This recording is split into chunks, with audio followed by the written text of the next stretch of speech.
Magkano ang ibabayad mo para makita ang hinaharap? Higit sa lahat, kung nakita mo ng hinaharap, sasamantalihin mo ba ang pagkakataon? O magiging isang nasayang na pagkakataon? Mga stocks na dapat sana binenta mo, isang lupa na dapat pala binili mo, ang pagkakataong pinalagpas mo. Ilan pang pagkakataon ang darating sa buhay mo? Maaari, ito na ang huli. Kaya makinig kang mabuti. Once every 10 years merong dumarating na talagang nagmamarka sa atin. Noong 70s lumabas ang VCRs. Noong 80s naman sumikat ang mga personal computer. Dekada 90 na uso ang internet. Ang mga taong sumabay sa kalakasan ng personal computers noong 80s, naging mga milyonaryo. Yung mga matatalinong ginamit naman ng internet upang magpayaman noong 90s, mga bilyonaryo na. Ano sa tingin mo ang mangyayari sa susunod na 10 taon? Sa best-selling books na The Next Trillion and Wellness Revolution ng kilalang economist na si Paul Zane Pilzer, sinabi niya na sa dekadang ito, may additional $1 trillion every year ang magagastos ng US sa industriya ng kalusugan o wellness industry. Ang mga healthy people ay bibigyan ng mga products that will make them feel even healthier, look better, at pababagalin ng epekto ng pagtanda o para maiwasan ang development ng sakit. Isipin mo, 20 years ago, hindi mo man marinig ang tinatawag na wellness industry. Pero ngayon, nagkakahalaga ng mahigit kumulang sa $300 billion ang yearly sales sa industriyang ito sa US. Halos kaparehas ng bentahan ng sasakyan sa US. Ngayon, ito ay nagkakahalaga ng $300 billion kada taon. But by the end of this decade, $1 trillion na ang halaga nito. That's equivalent to $1,000 billion a year. Para sa hindi mahilig sa math, lalago ito ng 300%. Paano mangyayari ang ganung paglago? Paano nalaman na lalago ito ng ganon?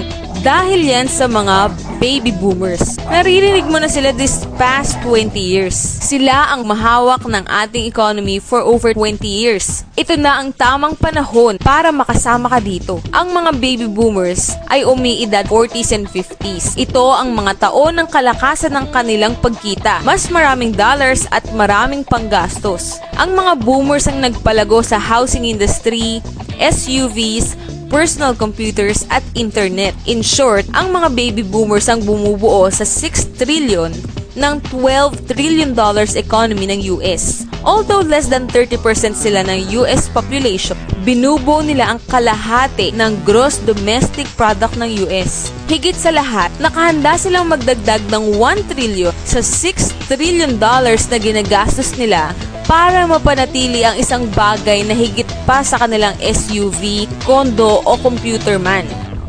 Ang kanilang kabataan. Kabataan, anti-aging, health, wellness. Yan ang next big thing. Sa pamamagitan ng kanilang pagpapatakbo ng kanilang buhay, ang mga baby boomers ay gumagawa ng isang revolusyon sa wellness industry. At ito ay mabilis na nangyayari. Tignan mo lang kung paanong ang mga pagbabagong inaabot dati ng mga 10 taon, ngayon nangyayari na lang in a few years or less. Nung maimbento ni Henry Ford ang Model T noong 1908, inabot ng 70 years bago naging $1 trillion ang industriya ng mga sasakyan. Nang ilabas ng IBM ang pinakaunang personal computer noong 1981, inabot lang ng 10 years upang maging $1 trillion ang computer industry at malagpasan ang industriya ng mga sasakyan. Ngayon, lalagpasan pa ng wellness industry ang $1 trillion sa susunod lamang na 5 taon. $1 trillion. That's $2.7 billion every day, $114 million every hour, $1.9 million every minute. Noong 1990s, umakyat ang bilang ng mga pamilyang milyonaryo sa US. Mula 3.6 million, naging 7.2 million millionaire families. Ang prediction ng ekonomistang si Pilzer, madaragdagan ng another 3.6 million families ang magiging millionaire sa susunod na 5 taon. Marami sa kanila magmumula sa wellness industry. Paano ka makakasama sa paglagong ito? May 4 kang paraan. Una, bilang isang practitioner. Ikalawa, bilang isang manufacturer. Ikatlo, bilang isang retailer. O pang-apat, bilang isang distributor. Ang mga practitioners gaya ng mga doktor, massage therapists, chiropractors at naturopathic healers ay may malaking pag-asang yumaman. Yan ay kung kaya nilang bayaran ng kanilang mga personal loans, insurance companies at iba't ibang hulugan. At kung kaya nilang ipagpalit ang oras at panahon nila kahit sa kanilang pamilya para sa pera. Maganda rin maging isang manufacturer. Iyan ay kung may daan-daang milyon ka pang invest sa infrastructures, patents, research, shipping and receiving at kung ano-ano pa. Retailing, tignan natin.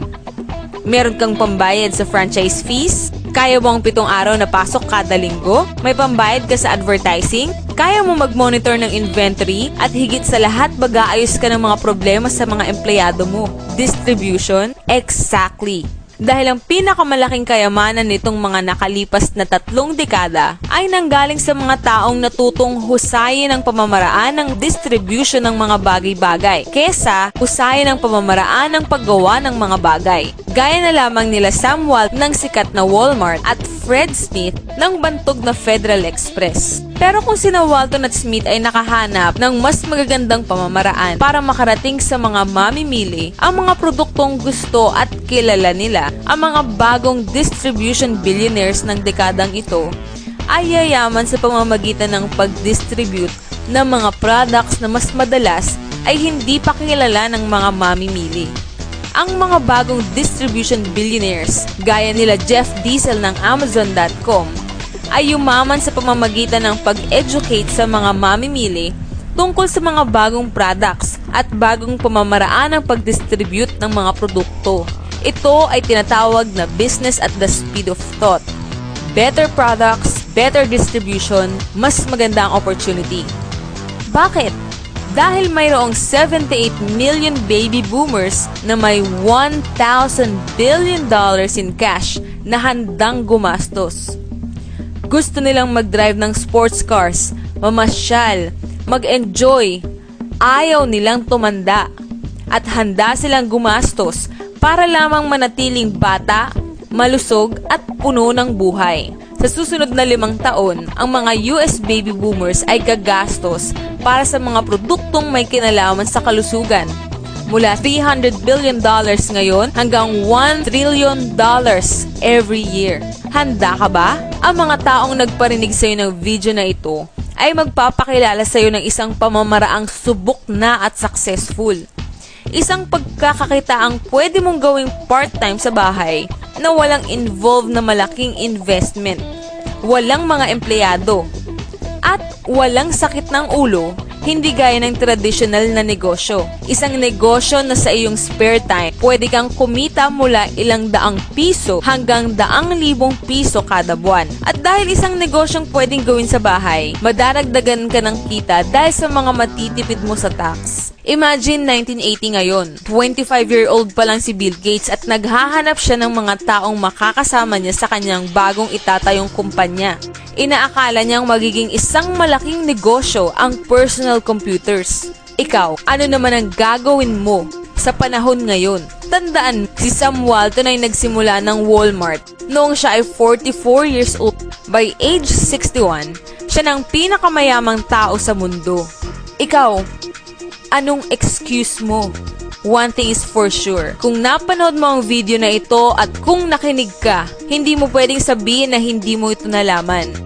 Kapag ang mga anak mo at mga apo mo nagtanong tungkol sa mga naging mayaman noong early 21st century, anong sasabihin mo sa kanila? Are you going to explain kung paanong sinamantala mo ang pagkakataon kaya't umasenso ka? O lagi ka nalang magdadahilan sa kanila kung bakit mahirap ang buhay ninyo? Ang mga impormasyon dito ay tunay. Ang timing ay tunay. Ilang pagkakataon pa ang darating sa iyo. Ano man ang gagawin mo, huwag na huwag mong palalagpasin ang isang ito.